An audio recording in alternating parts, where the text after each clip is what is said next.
제가 오늘 준비한 말씀은요, 고린도후서 12장 1절부터 10절까지입니다. 12장 1절부터 10절까지입니다. 고린도후서 12장 1절부터 10절까지입니다. 제가 이 말씀 읽고 말씀 후에 우리가 또 찬양하고 기도하는 시간이 있는데 너무 좋은 노래인데 혹시나 모르실까 봐 이따가 이제 찬양이 익숙해야 또 우리가 부르면서 은혜도 받고 하는데 또 혹시 생소하면 조금 여러분들 하나님께 집중하는데 좀 애로사항이 있을까 봐 이 말씀을 한번 읽고, 그리고 제가 준비한 찬양 주보열 날 정결케 하고라는 찬양이 있는데 찬양을 한번 하고 또 말씀을 살피는 그런 시간을 갖도록 하겠습니다.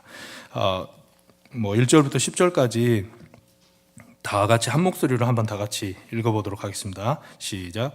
무익하나마 내가 부득불 자랑하노니 주의 환상과 계시를 말하리라.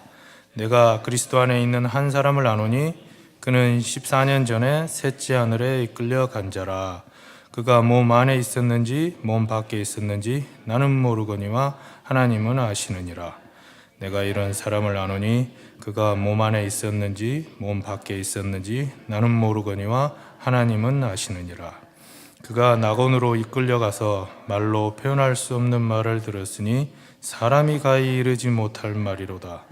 내가 이런 사람을 위하여 자랑하겠으나 나를 위하여는 약한 것들 외에 자랑하지 아니하리라. 내가 만일 자랑하고자 해도 어리석은 자가 되지 아니할 것은 내가 참말을 함이라. 그러나 누가 나를 보는 바와 내게 듣는 바에 지나치게 생각할까 두려워하여 그만두노라. 여러 계시를 받은 것이 지극히 크므로 너무 자만하지 않게 하시려고 내 육체에 가시 곧 사단의 사자를 주셨으니 이는 나를 쳐서 너무 자만하지 않게 하려 하심이라. 이것이 내게서 떠나가게 하기 위하여 내가 3번 주께 간구하였더니 나에게 이르시기를 내 은혜가 내게 족하도다. 내 능력이 약한 데서 온전하여짐이라 하신지라. 그러므로 도리어 크게 기뻐함으로 나의 여러 약한 것들에 대하여 자랑하리니 이는 그리스도의 능력이 내게 머물게 하려 함이라. 그러므로 내가 그리스도를 위하여 약한 것들과 능력과 궁핍과 박해와 공고를 기뻐하노니 이는 내가 약한 그때에 강함이라. 아멘. 다시 찬양하도록 하겠습니다.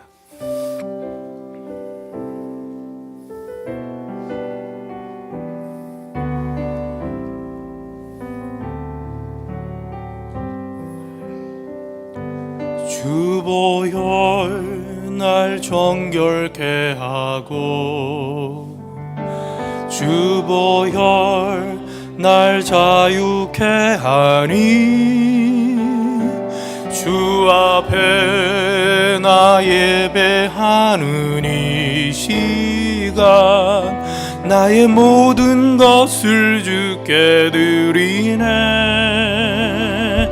주의 손 날 위에 찢기셨고 주의 발 날 위에 박히셨으니 이제는 내가 사는 것이 아니요 오직 주를 위해 사는 것이라.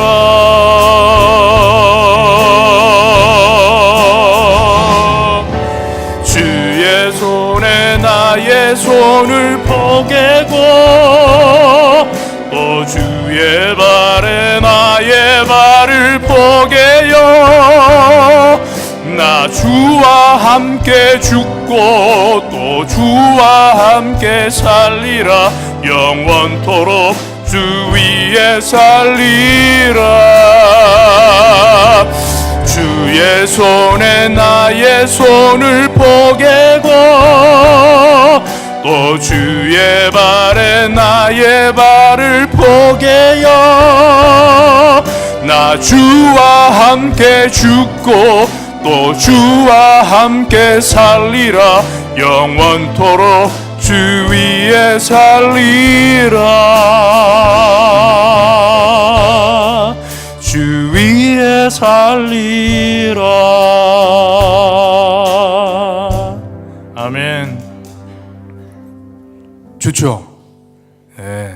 정말 좋은 노래입니다. 저희 청년부 모일 때마다 이 노래 불러요. 청년부 주제가 비슷하게 만들려고 안 했는데 모일 때마다 이렇게 부르게 됐습니다. 그러니까 우리 청년부 주제가 비슷하게 됐습니다. 오늘 제가 우리 교회 오게 돼서 두 번째로 이제 금요예배 단상에 이렇게 서게 됐는데 여전히 두렵고 떨리는 마음으로 섰습니다.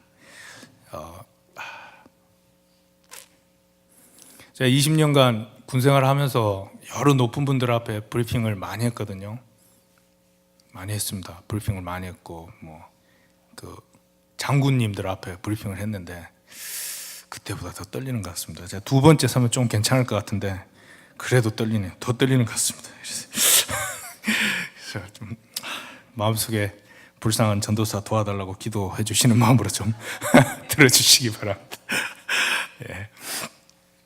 너무 감사하고요. 저는 진짜 오늘 또 말씀을 부족하지만 맡아서 또 기도하면서 준비하고 또 맨 앞에 앞자리, 저번에 우리 목사님께서 앞자리 은혜의 자리라고 말씀하셨는데 진짜 앞자리 은혜의 자리입니다. 여기 앉아 보니까 이게 딱 앞에 서는 순간 이 뜨거운 게 막 몰려오면서 말입니다. 네, 좋았습니다. 지나간 저의 그 불순종과 하나님의 은혜와 사랑이 주마등처럼 지나가면서 또 눈시울도 또 붉어지고 참 은혜의 귀한 시간이었습니다. 이 앞자리가 너무 좋은 것 같아요. 앞자리에 지금 이동하라면 시험 받으니까 다음에는 앞자리로 많이 채워주시기 바랍니다. 예, 감사합니다. 오늘 고린도후서 12장 1절부터 10절 말씀 제가 준비했는데요. 오늘 읽은 본문을 토대로 약한 것을 기뻐하라라는 제목으로 은혜를 나누도록 하겠습니다. 고린도후서는 아시는 바대로 바울이 고린도에 있는 교인들에게 편지한 내용이죠. 그래서 먼저 편지한 게 고린도전서였고 두 번째 편지한 게 고린도후서였습니다. 예, 여기까지는 참 쉽습니다. 그런데 고린도후서에 지금 오늘 읽었던 말씀을 보시면 갑자기 지금 12장 1절부터 6절까지는 바울이 14년 전에 내가 천국에 갔다 그 이야기를 합니다. 내가 천국 갔다 왔다. 내가 몸 안에 있었는지 몸 밖에 있었는지 모르겠다. 그러니까 몸은 있고 영혼만 갔는지 아니면 영혼과 몸이 통째로 갔는지는 모르겠지만 하여튼 갔다 라고 이야기를 하고, 그리고 7절부터 10절까지는 이 천국에 갔던 이야기를 좀 자세하게 할 것 같았는데 여기에 대해서 너무 많은 생각을 혹시나 여러분들 중에 고린도 교회 교인 여러분들 중에 혹시나 내가 본 체험, 내가 본 천국에 대해서 너무 많이 여기에 대해서 집중할까 봐 더 이상 말하지 않겠다. 그리고 도리어 좀 대조적으로 바울의 어려운 것들, 그러니까 바울의 약한 것들, 바울의 약점을 이야기하는 그런 내용을 담고 있습니다. 그 12장 1절에 왜 그런 바울이 천국에 갔다 온 이야기를 했을까요? 그 답은 항상 여러분들 성경 보실 때 왜 이런 말씀을 하셨나 하면은 이제 문맥을 보시면 대부분 답이 나옵니다. 이 앞에 보시면 11장을 한번 보세요. 11장 16절부터 28절에 쭉 보시면은 이 12장에 왜 이런 이야기를 했는지 답이 나오는데 너무 기니까 제가 좀 요약해서 말씀을 드리겠습니다. 일단 바울이 이 12장에 내가 천국 갔다 왔다는 이야기를 한 이유는 다른 게 아니고 이 고린도 교회에 거짓 사도, 거짓 선지자, 거짓 교사들이 들어와서 교회를 힘들게 했어요. 그런데 교회를 어지럽게 하고 힘들게 했는데 또 일부 고린도 교회 교인들이 그 거짓 교사들에게 의해서 이렇게 그들을 용납하고 그들에게 동조하는 그런 사태까지 벌어졌어요. 여기 보시면은 그래서 이 11장에 16절, 17절, 18절을 쭉 따라가다 보면은 이 19절에 보시면은 너희는 지혜로운 11장 19절에 보시면은 너희는 지혜로운 자로서 어리석은 자들을 기쁘게 용납하는구나. 그러니까 고린도 교회 교인들이 그 거짓 선지자들을, 거짓 사도들을 용납을 했다는 거죠. 그리고 20절 보면은 이제 거짓 선지자들이 어떤 행태를 보였는지 알 수 있는데요. 누가 너희를 종으로 삼거나 잡아먹거나 빼앗거나 스스로 높이거나 뺨을 칠지라도 너희가 용납하는도다.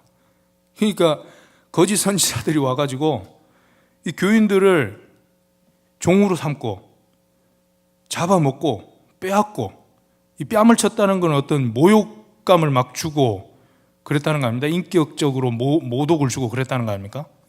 이렇게 함부로 이 행동하는 거짓 선지자들, 거짓 사도들을 고린도 교회가 용납을 한 거예요. 그래서 바울이 이 부분에 대해서 지금 애끓는 마음으로 고린도 교인들에게 경고를 하고 또 질책도 하고 그리고 또 권면도 하고 있습니다. 계속해서 보시면 22절에 보면 그들이 히브리인이냐, 이제 이 거짓 사도들이 와서 그들이 히브리인이냐 나도 그러하며, 그들이 이스라엘인이냐 나도 그러하며, 그들이 아브라함의 후손이냐 나도 그러하다라고 한 걸 봤을 때 거짓 사도들이 일단 유대인이었어요. 유대인이었는데 자기들이 순수 혈통, 순수 이스라엘의 혈통에서 태어난 순수 이스라엘 백성이다. 나는 아브라함의 순수 혈통이다 라는 걸 자랑을 했다는 거죠. 그러니까 나도 그렇다, 나도. 바울이 이제 자기에 대해서 이야기를 합니다. 그 거짓 사도들이 뭐가 잘못됐는지 이제 조목조목 반박을 하면서 먼저 혈통적으로 그들이 히브리인이면 나는 더더욱 그렇다. 그리고 23절에 보면 그들이 그리스도의 일꾼이냐 정신없는 말을 하거니와 나는 더욱 그러하도다. 그들이 그리스도의 일꾼이냐 정신없는 말을 한다. 이거는 이제 거짓 사도들이 와서 자기들이 무슨 신비한 체험을 했다고 뭐 별의별 이상한 이야기를 하는 거예요. 바울이 보기에는, 바울이 이 고린도 교회 소문을 듣기로는 이 거짓 사도들이 하는 이 신비한 체험에 대한 이야기들이 정신없는 말인 거예요. 정신없는 말. 그런데 그 정신없는 신비한 체험에 대해서 정신없는 말을 하고 있는데 교인들이 용납하고 있다는 거죠. 그리고 내가 수고를 넘치도록 하고 옥에 갇히기도 더 많이 하고 매도 수없이 맞고 여러 번 죽을 뻔했다. 그 거짓 사도들이 이걸 봐서 또 우리가 유추할 수 있는 것이 내가 그리스도를 위해서, 복음을 위해서 고난을 당했다, 어려움을 당했다 이렇게 또 자랑한 것 같아요. 그런데 바울이 고난받은 것을 또 그것 때문에 여기 이야기를 하죠. 내가 24절에 유대인들에게 40에서 하나 감한매를 5번 맞았고 3번 태장으로 맞고 1번 돌로 맞고 3번 파손하고 일주야를 깊은 바다에서 지냈고 여러 번 여행하고 강의 위험과 강도의 위험, 동족의 위험, 이방인의 위험, 시내의 위험, 광야의 위험, 바다의 위험, 거짓 형제 중에 위험을 당하고 또 수고하고 애쓰고 여러 번 자지도 못하고 줄이고 목마르고 여러 번 굶고 춥고 헐벗었다. 그런데 이런 모든 고난과 고통 이런 것들은 다 고사하고 아직도 날마다 내 속에 눌리는 것이 있으니 그것 교회를 위하여, 모든 교회를 위하여 염려하는 것이라, 이렇게 바울이 고백을 하고 있습니다. 특히 이 교회를 위해 염려한다는 것은 바로 너희들, 지금 고린도 교회 너희들 때문에 내가 지금 고민하고 염려하고 있다, 이런 이야기를 지금 하고 있는 거죠. 그래서 이런 맥락으로 오늘 읽었던 12장 1절부터 10절 말씀을 이해하시면 되겠습니다. 그래서 바울은 앞에 자기가 뭐 혈통적으로도 유대인이라는 것, 그리고 그리스도를 위해서 고난받은 것, 이런 것들에 대해서 굳이 드러내지는 않았어요. 굳이 드러내지는 않았는데 거짓 사도들이 와서 교회를 괴롭히니까 자기를 드러낸 거죠. 바울이 평상시 자기 자신에 대해서 다른 사람들이 평가하는 것에 대해 가지고 별로 개의치 않았어요. 바울은 그 부분에 대해서 별로 개의치 않았고, 고린도전서 4장을 보시면 다른 사람이 나에 대해서 평가하는 거 나 별로 거기에 개의치 않는다. 나도 나에 대해서 평가하지 않는다. 나를 판단하고 나를 평가할 분은 예수님밖에 없다. 그런 고백을 합니다. 고린도전서 4장에 보시면. 그리고 빌립보서 2장에 보시면 바울이 또 자기가 이제 빌립보서를 쓸 당시에 감옥에 갇혀 있었거든요. 감옥에 갇혀 있었을 때 바울을 힘들게 하려고 오히려 복음을 열심히 전파했던 바울에 대한 그 안티 세력들, 바울의 반대파들이 있었어요. 그 사람들에 대해서 바울이 동기가 순수하지 못하니까 저렇게 복음 전하면 안 된다, 이런 이야기를 하지 않고 뭐 참으로 하나 겉으로 하나 예수님만 전파하면 됐지 뭐 나는 오히려 기쁘다, 이런 이야기를 합니다. 그러니까 바울은 자기에 대한 어떤 뭐 위신, 명예, 자기에 대한 평가 이런 거에 대해서 아주 자유로운 사람이었어요. 굉장히 자유로운 사람이었는데, 그런데 바울의 사도직에 대해서 건드는 것에 대해서는 바울은 발끈합니다. 왜 발끈하냐면 바울의 사도직을 건들면 바울의 모든 가르침이 흔들려요. 바울이 보냈던 편지, 바울이 교회 개척하면서 설교했던 모든 내용들, 그런 거에 대한 권위가 흔들리는 겁니다. 권위가.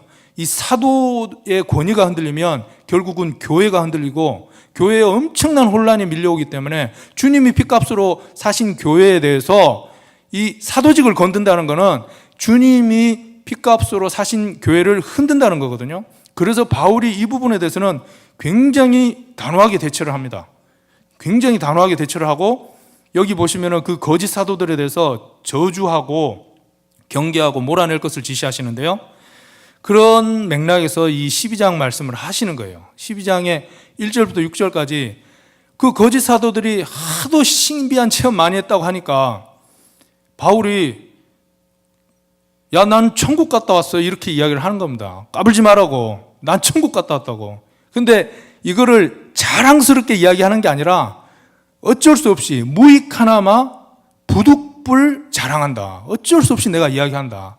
이런 신비한 체험이 소중하고 귀중하지만 바울은 이 말씀을 통해서 볼 때 자기가 체험한 이 신비를 그냥 예수님과 나와의 믿음의 비밀로 남기려고 했던 것 같아요. 그냥 나와 예수님 사이의 믿음의 비밀, 그걸로 남기려고 그랬는데 어쩔 수 없이 거짓 사도들이 신비한 체험했다고 하도 설치니까 바울이 이제 오픈하는 거죠. 자기 개인 체험을, 신비한 체험, 천국 갔다 온 체험을 이야기하죠. 이야기하는데 어쩔 수 없이 쭉 이야기하다가 갑자기 6절에 그런데 말이야, 누가 나를 보는 바와 듣는 바에 지나치게 생각할까 봐 더 이상 이야기 안 하겠다, 이렇게 끊어버려요. 그래서 뭔가 좀 신비한 거를 좀 이야기할 줄 알았는데 그걸 끊어버려요. 그리고 7절부터 10절까지는 오히려 더 대조적인 거, 좀 우리가 간증을 하지 않으면 좋아할 것 같은 그런 내용, 자기의 약함, 자기의 어떤 드러내고 싶지 않은 그런 부끄러움에 대해서 간증을 해요. 이것을 제가 묵상하면서 우리가 믿는 하나님, 또 우리가 신앙생활을 하면서 뭐에 초점을 두고 뭐에 포커스를 두고 어떤 것을 추구하고 어떤 것을 바라봐야 될 것인가에 대해서 생각을 하게 됐습니다. 제가 이제 7절부터 10절 사이에 관련된 말씀을 중점적으로 바울의 강조점에 대해서 제가 나누고자 하는데요. 그 전에 혹시나 오해가 없으시기를 바라는 마음으로 한 가지 짚고 넘어갈게요. 이 바울의 강조점은 이제 내가 신비한 체험을 한 거에 대해서 강조를 두지 않고 오히려 바울은 자기의 약함에 대해서 지금 7절부터 10절 사이에 강조를 하는데, 그렇다 그래서 우리가 그러면 하나님 안에서 우리가 이제 은혜 받고 또 이렇게 기도하다 보면 각자에게 또 하나님이 주시는 또 어떤 말씀 안에서 누릴 수 있는 어떤 신비한 체험들이 있어요. 근데 그런 걸 또 우리가 또 배격하고 무시하고 멀리 해야 되는가? 그건 아니에요. 또 절대 그렇지 않습니다. 그래서 고린도 전서에도 보시면 고린도 교회가 고린도 전서에 보면 은사 문제로 굉장히 힘들었어요. 막 자기 은사가 더 좋다, 내 은사가 더 좋다 이러면서 싸우고 그래서 교회 내 은사 때문에 분란이 일어나고 이 어지러우니까 바울이 고린도전서 12장에 그 부분에 대해서 지적하면서 13장으로 바로 넘어가서 너희들이 은사를 받긴 받았는데 너희들한테 정말 부족한 게 있다. 사랑이다. 사랑 없는 은사는 의미가 없다. 울리는 꽹과리다. 그거 아무것도 아니다. 그러면서 사랑을 강조합니다. 그리고 14장 1절에 보면은 이 사랑을 추구하고 신령한 것을 또 사모해라. 14장 고린도전서 14장 1절에 사랑을 추구하고 신령한 것도 사모해라. 그러니까 사랑의 강조점을 두고 바울이 열심히 사랑에 대해서 설명을 해줬는데, 그렇다 그래서 너희가 은사 때문에 지금 어려움을 겪고 있지만 그렇다 그래서 그 은사에 대해서 다 이제 그러면 끝내고 없애고 버리고 더 이상 하지 말고 그냥 말씀만 보고 그냥 교회에서 봉사만 하고 이래야 되느냐? 그것도 아니다. 그리고 바울은 극단으로 가는 걸 원치 않습니다. 그래서 이 말씀에 바울이 강조하고 싶은 거는 약한 것을 강조하고 있지만 우리가 이 말씀을 볼 때 극단으로 가면 안 돼요. 제가 약간 이제 본문하고는 벗어난 이야기일지 모르지만 성경을 보는 데 있어가지고 극단으로 가면 안 돼요. 이 3월부터 우리 목사님께서 이제 교리 공부를 이제 하잖아요. 이 교리 공부를 하시면 좋은 게 뭐냐면 성경을 극단으로 보지 않아요.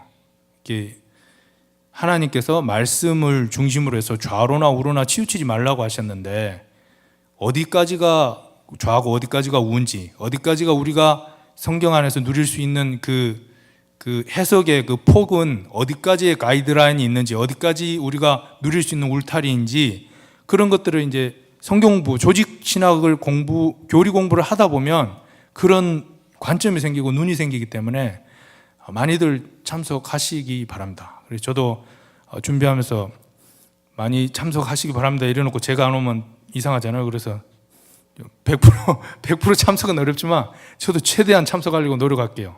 저도 노력하고, 그리고 저는 진짜 배우고 싶어요. 배우고 싶고, 그래서 여러분들께서 말씀을 제대로 이해하고 하나님의 하나님 되심을 제대로 이해하려면 이런 교리 공부 정말 중요하거든요. 그래서 여러분들도 참석하시고 주변에 우리 교인들 많은 사람들을 독려해서 야, 같이 공부하자, 하나님 제대로 알아가자, 성경 공부 열심히 하자, 이렇게 좀 독려를 하시기 바랍니다. 그럼 이제 본문으로 다시 돌아올게요. 자, 12장 고린도서 12장 이제 7절부터 10절까지 여기에 대해서 이제 살펴보도록 하겠습니다. 7절에 보면은 여러 계시를 받은 것이 지극히 크므로 너무 자만하지 않게 하시려고 내 육체에 가시고 사탄의 사자를 주셨으니 이는 나를 쳐서 너무 자만하지 않게 하려 하심이라. 이것이 내게서 떠나가게 하기 위하여 내가 3번 주께 간구했다. 3번. 그래서 이거는 그냥 아라비아 숫자로 1, 2, 3이라고 문자적으로 한 번, 두 번, 3번 이렇게 이해하기보다는 3번 주께 간구했다는 거는 정말 간절히, 정말 예수님이 응답하실 때까지 바울이 매어 달렸다는 거죠. 응답해 주실 때까지. 하나님께 나아가는 자는 반드시 그가 계신 것과 그를 찾는 자들에게 상 주시는 이심을 믿어야 할지니라, 이런 말씀도 있잖아요. 바울은 분명히 이 부분에 대해서 주님이 응답하신다는 확신을 가지고 응답하실 때까지 간절히 기도했어요. 그러니까 좀 1절에서 6절까지 천국 갔다 온 바울과 이 육체의 이 가시, 이 사탄의 가시 때문에 고통받는 바울은 같은 사람인데 너무 대조적이잖아요. 천국 갔다 오면 얼마나 멋있어요. 이게 천국 갔다 와 그러면 막 간증하는 사람들 있잖아요. 천국 갔다 왔다 그러면 이제 사람들 우러러보고 그죠? 어깨 힘들어가고 목 뻣뻣해지고 이렇게 막 목소리 이상해가지고 간증하시는 그런 분들 있잖아요. 바울은 근데 거기에 대해서 천국 갔다 왔다고만 이야기하고 오히려 자기의 약함을 지금 강조를 하려고 하는데, 이 육체의 가시, 사단의 가시가 무엇일까라고 성경학자들이 많이 이제 뭐 여러 설들을 냈어요. 여러 설들을 냈는데 첫 번째는 아마 그 육체의 가시가 눈병일 거다, 이 안질이 심했을 거다, 이런 이야기를 합니다. 이거를 어떻게 해서 알게 되냐면요. 갈라디아서 14장 15절 보시면은 너희를 시험하는 것이 내 육체에 있으되 이것을 너희가 업신여기지도 아니하고 버리지도 아니하고 오직 나를 하나님의 천사와 같이 또는 그리스도 예수와 같이 영접하였도다. 15절 너희의 복이 지금 어디 있느냐 내가 너희에게 증언하노니 너희가 할 수만 있었더라면 너희 눈이라도 빼어 나에게 주었으리라. 이런 말씀이 있어요. 그러니까 갈라디아서 14장 14절 15절을 보시면 바울의 어떤 눈에 문제가 있었던 것 같아요. 눈에 문제가 있었던 것 같고, 또 6장 11절에 보면은 내 손으로 너희에게 이렇게 큰 글자로 쓴 것을 보라. 이게 바울이 대필자를 보통 쓰거든요. 그러니까 서신을 보낼 때 바울의 말을 대신 적어주는 사람이 있었어요. 그런데 마지막에 바울이 이제 편지 마지막 부분에는 바울이 썼다라는 친필 사인을 합니다. 친필 사인을 이제 갈라디아서 6장 11절에 내가 큰 글자로 이제 친필로 사인한다. 내가 크게 쓴다. 이걸 봤을 때 바울의 시력에 눈에 문제가 있었고, 그게 사람들 보기에 좋지 않았을 거다. 이게 많이 좋지 않았을 거다. 이게 사람에게 그 비호감 있잖아요. 호감을 주는 그런 게 아니고 눈병 때문에 다른 사람들이 그 하나님의 말씀을 듣기에 오히려 방해가 된 것 같고, 바울도 이것 때문에 정말 힘들었던 것 같아요. 이 사역에 이게 너무 방해가 된다 이거죠. 웬만하면 바울이 뭐 짜잘한 거 가지고 예수님한테 기도했겠습니까? 근데 너무 이게 자신의 그 선교 사역에 방해가 되니까 간절히 기도했죠. 그래서 눈병의 어떤 안질의 어떤 그런 질병이었을 거라는 설이 가장 유력하고요.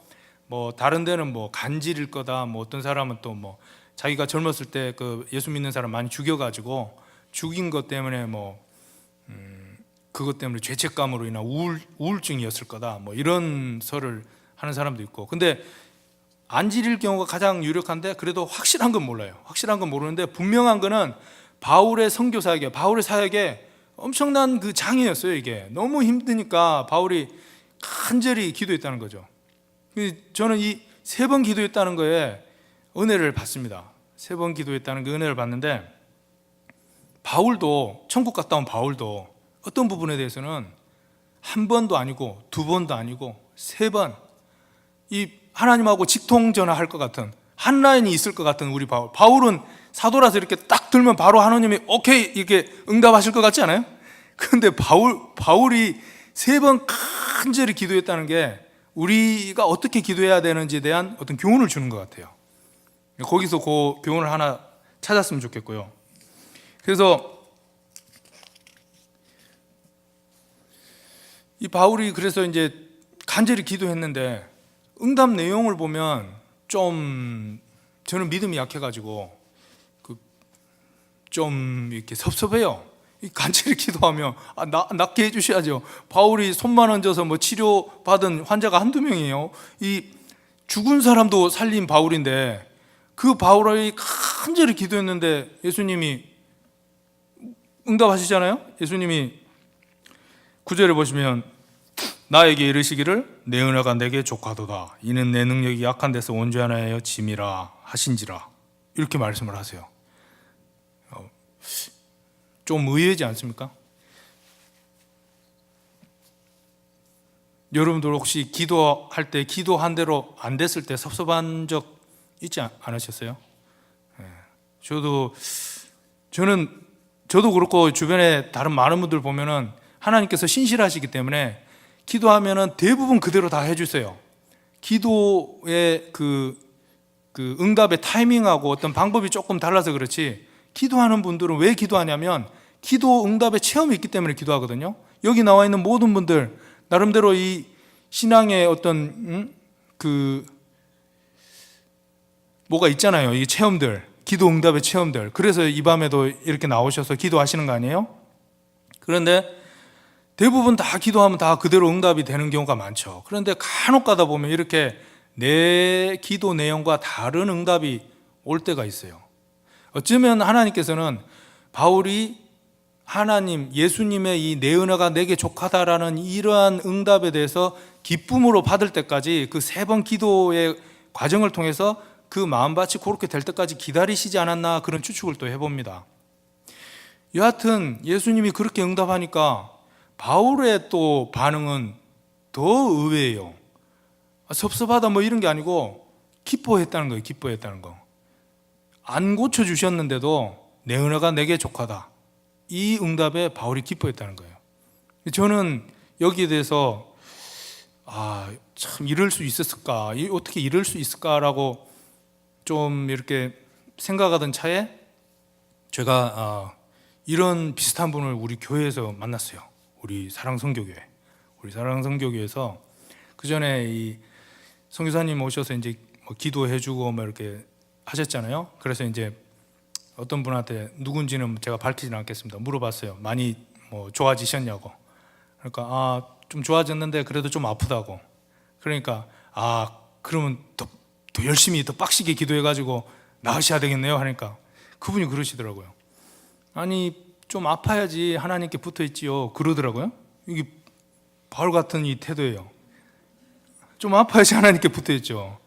그래 내가 그 이야기 듣고 이분이 신앙을 단수로 표현하면 한 8단이나 9단 정도 되시는 것 같다.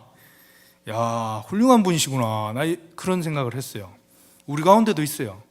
그래서 어떻게 예수님이 내 은혜가 내게 족하다라는 이런 응답을 주셨을 때 바울은 어떻게 기쁨으로 그걸 받을 수 있었을까? 그걸 계속해서 생각하면서 묵상했는데 이 답은 결국은 그리스도의 십자가입니다. 그리스도의 십자가. 오늘 불렀던 이런 십자가 보혈 찬양들, 또 제가 말씀 나누기 전에 불렀던 이 십자가 관련된 찬양들, 면류관 쓰신, 우리 죄 때문에 면류관 쓰셔서 온 얼굴에 그 피범벅이 된 우리 예수님, 그 두 손에 못이 박혀서 부활하신 다음에 도마에게 네 손을 내 못자국에 넣어봐라. 그리고 옆구리에는 창자국이 있었는데 그 창으로 구멍이 뚫린 그 자리에 부활 못 믿겠냐? 네 손가락을 내 옆구리에도 넣어봐라. 그러면서 도마에게 나타나 주셨잖아요. 그 십자가의 예수님. 3번씩이나 예수님 부인하고 나는 이제 끝났어. 나는 사도고 뭐고 다 끝났어. 그러면서 물고기 잡으러 간 베드로 일부러 찾아가셔가지고 네가 나를 사랑하느냐? 내 양을 먹이라, 내 양을 치라, 내 양을 먹이라. 그 십자가의 예수님이 바울에게도 나타나 주신 거예요. 우리가 그 십자가를 묵상하고 예수 그리스도 십자가를 바라보면 내 은혜가 네게 족하다라는 이 예수님의 말씀에 우리도 아멘, 맞습니다, 감사합니다, 그리고 기뻐하는 그런 반응을 볼 수 있겠다, 이런 생각이 들었어요. 우리가 기도 응답받고 은혜 받고 은사 받고 뭐 세상에서 잘 되고 뭐 그런 면도 있어요. 분명히 있어요. 기독교의 기복적인 요소가 있어요. 우리 신앙에는 말씀에는 기복적인 요소가 있어요. 그렇지만 신앙이 기복주의로 흘러가면 안 돼요. 뭐든지 내 기도한 대로만 된다? 그건 기독교 아닙니다. 오늘 바울이 강조하고 싶은 게 그거예요. 거짓 선지자들이 자기들이 기도한 대로 다 된다 이거야. 신령한 체험도 하고 신비한 체험도 하고 나한테 기도받으면 병도 낫고 다 된다 이거야. 그러면서 꿰고, 그러면서 그 사람들 늑탈하고 그 사람들 이용해 먹고, 근데 그게 좋다고 거짓 선지자들 또 쫓아가고, 이런 모습 보고 그게 기독교 아니야. 그거 기독교 아니야. 그거 하나님이 원하시는 신앙 그런 거 아니야. 바울이 여러분 그거 기독교 신앙 아닙니다. 오히려 기독교 신앙은 여러분들의 약함, 남들한테 보여주기 싫은 그 괴로운 모습들, 부끄러운 모습들, 그런 것이 오히려 예수님께 이렇게 집중할 수 있는, 예수님께 붙어 있을 수 있는 조건이 된다면 바로 그게 기뻐할 것입니다. 여러분들 그렇게 이야기하고 있어요. 저도 사람들한테 오픈하기 싫은 제 과거가 있고 제 고통이 있고 제 부끄러움이 있어요. 그것이 육체의 가시, 그러니까 건강 문제가 될 수도 있고 재정적인 문제가 될 수 있고, 집안에 뭐 자녀의 문제가 있을 있고, 여러 가지 인간관계 문제가 있을, 인간관계의 문제일 수도 있어요. 이런 나를 약하게 하고, 나를 고통스럽게 하고, 나를 힘들게 하는 이런 문제가 하나님을 의지하게끔 하는, 하나님께 겸손하게 엎드리게 하게 되는 그러한 어떤 기도 제목이 된다면, 예수님께 붙어 있을 수 있게 되는 그런 그 촉발제가 된다면, 그게 감사한 거라는 거죠. 그게 기독교라는 거죠. 우리가 원하는 대로만 응답받는 게 그게 기독교가 아니고, 그게 기독교 신앙이 아니라는 거죠. 바울이 그걸 강조하고 있습니다. 우리 이 밤에 다 같이 찬양하면서 기도하면서 예수님을 좀 깊이 만났으면 좋겠어요. 예수님은 우리를 위해서 가난한 목수의 아들로 태어나서 십자가에 달려 돌아가셨습니다. 그리고 부활하셨고 지금도 우리를 위해서 하늘 보좌 우편에서 간절히 기도하고 계세요. 우리 생사화복 모든 희노애락 다 주관하시고 우리의 간구에 귀 기울이시고 어떻게든지 응답하십니다. 예수님의 십자가를 보면은 우리가 굳이 여기서 아웅다웅 할 필요가 없을 것 같고, 여기서 뭐가 잘 된다고 교만해질 필요도 없고, 우리가 뭐가 안 된다고 너무 낙심할 필요도 없어요. 예수님의 십자가를 바라보면. 우리 사랑선교교회 사랑하는 모든 우리 성도님들은, 저와 여러분 모두 다 어떤 기도 응답 받고 잘 되고 그거 좋아요. 그렇지만 바울이 오늘 강조하고 있는 나의 약함조차도, 나의 부족함, 나의 연약함, 나의 괴로움조차도 이런 걸 통해서 하나님을 의지할 수 있다면 그것조차도 자랑하고 하나님께 감사할 수 있는 그런 신앙으로 나아갔으면 좋겠습니다. 이 시간 다 같이 방금 불렀던 찬양하고 기도하면서 하나님 앞에 나가도록 하겠습니다.